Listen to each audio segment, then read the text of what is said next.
Hello friends, मैं हूं प्रतिमा और स्वागत करती हूं मैं आप सबको अपने यूट्यूब चैनल पे।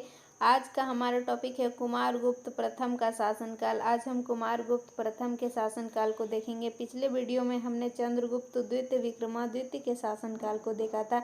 आज हम कुमारगुप्त प्रथम के शासनकाल को देखेंगे। तो चलिए बिना देरी किए ही वीडियो को स्टार्ट करते हैं। कुमारगुप्त प्रथम का शासनकाल। कुमारगुप्त प्रथम का शासनकाल कब से कब तक चला? तो 415 से लेकर 455 एडी तक इनका शासनकाल चला था।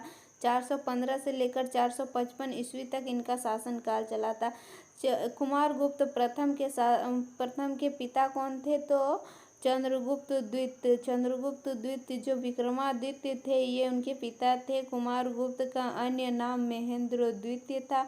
कुमारगुप्त का अन्य नाम क्या था? तो महेंद्र द्वितीय था। और इन्होंने इस वंश में सबसे ज़्यादा अभिलेख लिखवाया था। इन्होंने क्या किया था? तो इस वंश में सबसे ज़्यादा अभिलेख लिखवाया था। इन्होंने कुल मिलाकर 18 अभिलेख लिखवाया था। चलिए देखते हैं इनके अभिलेखों को। तो सबसे पहला था विल्सड अभिलेख। विल्सड अभिलेख इन्होंने लिखवाया था।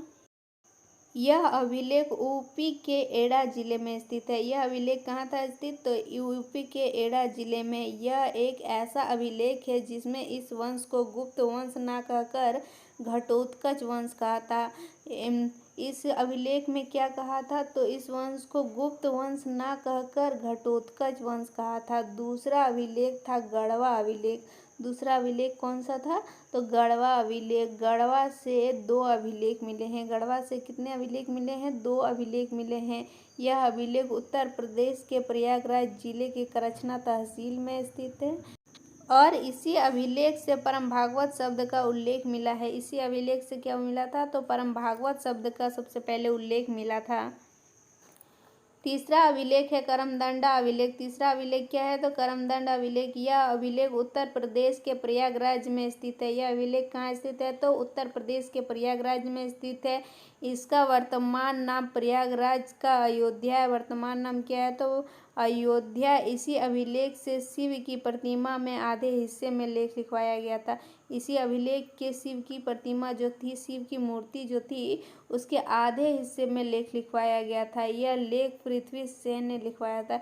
यह लेख किसने लिखवाया था? तो पृथ्वी सेन ने लिखवाया था। पृथ्वी सेन कुमारगुप्त प्रथम का मंत्री था। पृथ्वी सेन कौन थे? तो कुमारगुप्त प्रथम के मंत्री थे। चौथा अभिलेख तुमेन अभिलेख। चौथा अभिलेख क्या था? तो तुमेन अभिलेख। अब तुमेन अभिलेख को देखते हैं। चलिए, तुमेन अभिलेख यह मध्य प्रदेश के ग्वालियर जिले में स्थित है। यह कहाँ स्थित है? तो मध्य प्रदेश के ग्वालियर जिले में स्थित है। इसी अभिलेख से कुमारगुप्त को शरदकालीन सूर्य के भांति बताया गया है। इस अभिलेख में क्या बताया गया है कुमारगुप्त को? तो शरदकालीन सूर्य के भांति बताया गया है। पांचवा अभिलेख था बंगाल से अभिलेख। पांचवा अभिलेख कहाँ से मिला है? तो बंगाल से। यहाँ से धनदेह ताम्रपत्र नामक अभिलेख मिला है। यह अभिलेख बंगाल के राजशाही जिले में स्थित है। यह अभिलेख कहाँ स्थित है? तो बंगाल के राजशाही जिले में। इसी अभिलेख से भूमि दान का साक्ष्य मिला है। इसी अभिलेख में सबसे पहले भूमि दान का साक्ष्य मिला है। इसी अभिलेख से पता चलता है कि भूमि दान कुमारगुप्त ने बराह स्वामिनी को दिया था। कुमारगुप्त प्रथम ने किसको भूमि दान दिया था? तो बराह स्वामिनी को भूमि दान दिया था। छठा अभिलेख है दामोदर ताम्रपत्र अभिलेख। यह अभिलेख बंगाल के दीनाजपुर जिले में स्थित है। यह अभिलेख कहाँ है? तो बंगाल के दीनाजपुर जिले में स्थित है। यह प्रशासन का साक्ष्य मिला है। इस अभिलेख से क्या किसका साक्ष्य मिला है? तो प्रशासन का साक्ष्य मिला है। यहाँ का प्रशासक चिरादंत था। बंगाल को इस अभिलेख में पुंडवर्धन कहा गया है। बंगाल को इस अभिलेख में क्या कहा गया है? तो पुंडवर्धन। अब देखते हैं इनके सिक्के। सोने के सिक्के चलाए थे। सोने के सिक्के को दिनार कहा जाता था। सोने के सिक्के को उस समय क्या कहा जाता था? तो दिनार कहा जाता था।